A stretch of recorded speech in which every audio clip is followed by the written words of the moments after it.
একটা স্বপ্ন যার শুরু আজকের নয়, প্রায় 6 দশক আগে, যেখানে বাংলাদেশ নিজের শক্তিতে আলো জ্বালাবে, আজ সেই স্বপ্ন বাস্তবের দোরগোড়ায় দাঁড়িয়ে। বিশ্বের 33তম পারমাণবিক শক্তিধারী দেশ হিসেবে নাম লিখিয়ে বিশ্বের মঞ্চে মাথা উঁচু করে এবার দাঁড়াবে বাংলাদেশ। পাবনার রূপপুর পারমাণবিক বিদ্যুৎ কেন্দ্রের চুল্লিতে প্রবেশ করছে পারমাণবিক জ্বালানি এবং বাংলাদেশ প্রবেশ করছে এক নতুন শক্তির যুগে।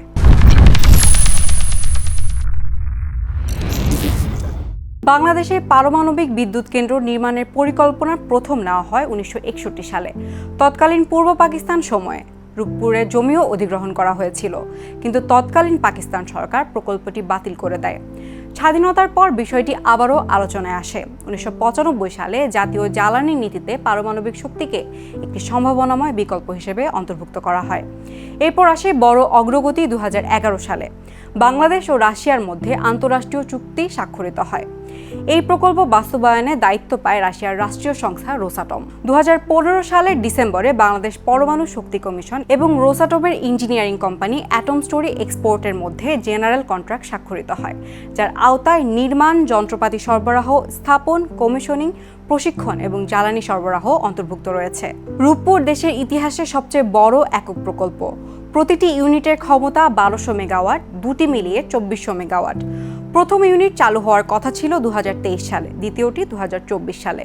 কিন্তু করোনা মহামারী, রাশিয়া ইউক্রেন যুদ্ধ, ডলার সংকট এবং যন্ত্রপাতি সরবরাহে জটিলতার কারণে প্রকল্পটি প্রায় 3.5 বছর পিছিয়ে যায়।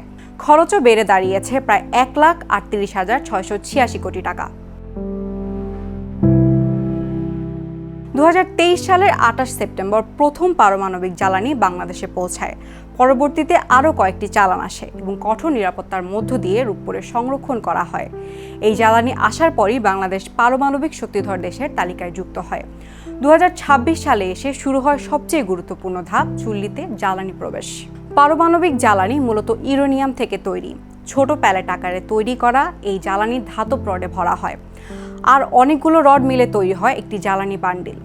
রূপপুরের প্রতিটি বান্ডিলে রয়েছে 312টি জ্বালানি রড, আর প্রথম ইউনিটে একসঙ্গে ব্যবহার করা হবে 163টি বান্ডিল। চুল্লিতে জ্বালানি বসানোর পর তার থেকে তাপ উৎপন্ন হয়। এই তাপে পানি বাষ্পে পরিণত হয়। বাষ্প টারবাইন ঘোরায় এবং সেখান থেকেই উৎপন্ন হয় বিদ্যুৎ। একবার জ্বালানি বসালে প্রায় 18 মাস পর্যন্ত বিদ্যুৎ উৎপাদন সম্ভব। জ্বালানি প্রবেশের পর প্রায় 30 দিন সময় লাগবে এই প্রক্রিয়া সম্পন্ন করতে। এরপর শুরু হবে পরীক্ষা নিরীক্ষা, যা চলবে আরও কয়েক সপ্তাহ। ধাপে ধাপে উৎপাদন ক্ষমতা 3%, 5%, 10%, 20% হয়ে 30%-এ উন্নীত করা হবে। 30%-এ পৌঁছালে জাতীয় গ্রিডে বিদ্যুৎ সরবরাহ শুরু করা সম্ভব হবে। আগস্টেই পরীক্ষামূলকভাবে প্রায় 300 মেগাওয়াট বিদ্যুৎ যুক্ত হতে পারে। পূর্ণ ক্ষমতায় যেতে সময় লাগবে প্রায় 10 মাস। রূপপুর থেকে দেশের মোট বিদ্যুৎ চাহিদার 10 থেকে 12% পূরণ করা সম্ভব হবে।